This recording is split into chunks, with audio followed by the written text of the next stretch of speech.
quick video when I'm in a hurry. So this is the one I diagnosed the other day. It's back here the next day. They replaced this liquid line. As you can see, we have a nice new clean sight glass, and it has a nice new sensor. The sensor comes on with that line. That line goes all the way back to the expansion valve.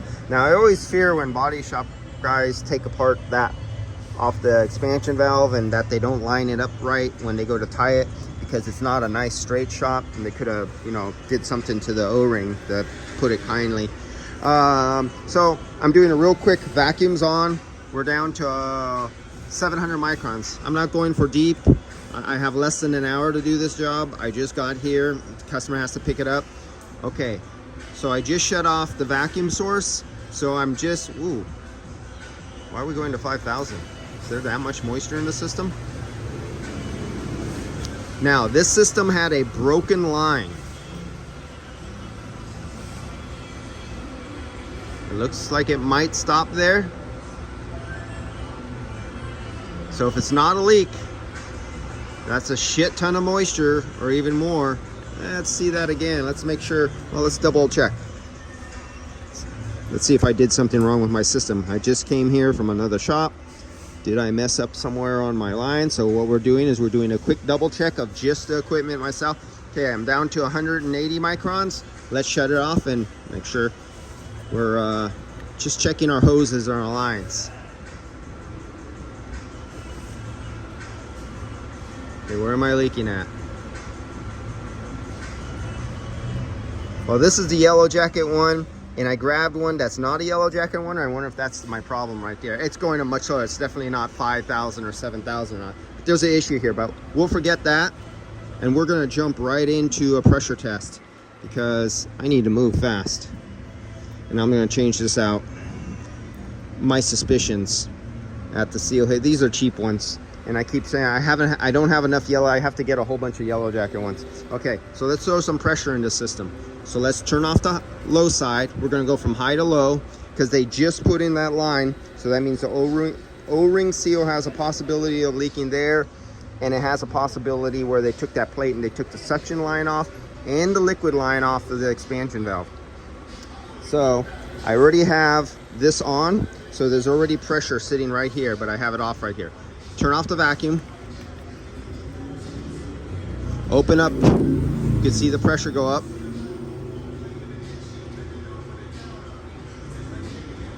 And we have a hard shut-off expansion valve in there. So even though the pressure is almost 200 psi over there, it's not going over there because we have a hard shut-off expansion valve. So let's open up the low side, because we have that suction line and an O-ring that was disturbed on there when the technician took it off to replace that one line. So now, the correct way is to let this rest for 10 or 15 minutes and stabilize pressure. I'm only looking for a big leak now. I gotta go get my big blue to go squirt that thing right now. Or you'd use your ultrasonic leak detector, but we're also gonna use this. Let's kill the pressure to nitrogen. This is high pressure dry nitrogen in the system right now, so we're going to kill that. We're going to let it stabilize.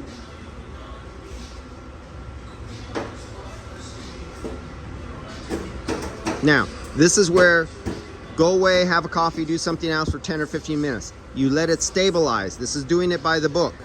And then you press the one that says tightness test, and then it'll tell you to say enter, and it'll run a timer, and it'll tell you the difference. So let's pretend 15 minutes went by right now. We come back, we hit tightness test. Now we're into the tightness test right now. Then it says press enter to start. Press enter.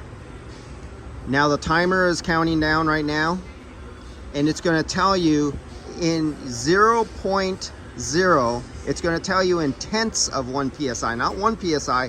It measures in tenths, something you cannot see with your eyes on analog gauges. And it's going to tell you after, say, 10 minutes, 5 minutes, how many tenths of a psi it went down. But in our case, you could already see we're going into 30 seconds, and we haven't even dropped 1/10 of 1 psi.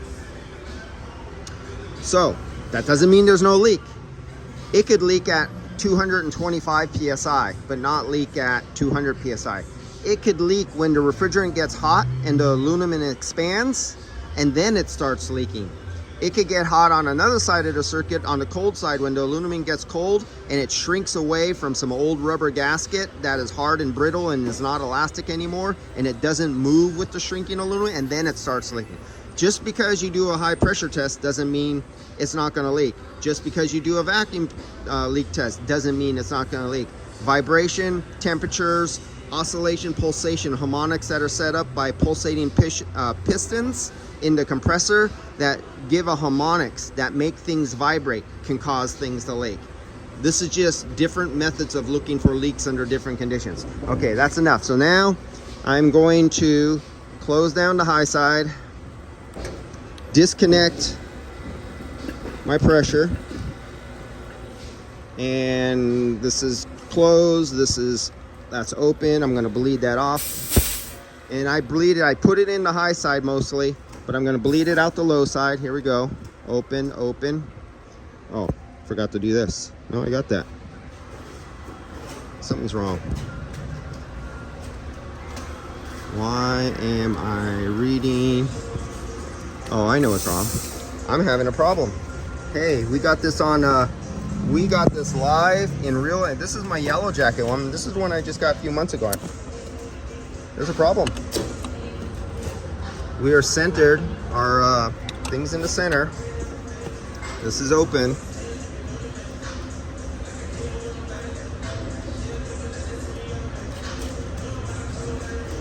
We got an issue. Something's misaligned or something like that. I seen something come up there for a second. Wait a minute, let's do that again.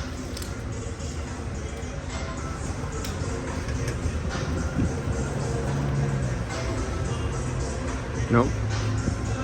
All right, there's an issue there. I've never had a yellow jacket, and there was a little squirt. I've never had a yellow jacket coupling fail that was only a couple months old. So let's grab another one. And I wonder if that was the one or the US made one, or was that the Chinese made one? I'm not sure. We are going to grab, that's a cheap one. But if the cheap one works, see, this is live real time. Show all the mistakes and all the stuff what happens in real life. So we go right here, put it on. There we go. See that? So let's bleed off. That's just nitrogen. So we're bleeding off the nitrogen. You can see the high side come down.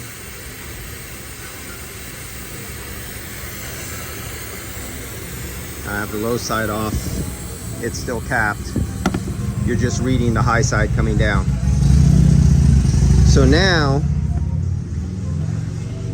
we're gonna have to find out later on, which one is this? Yellow jacket.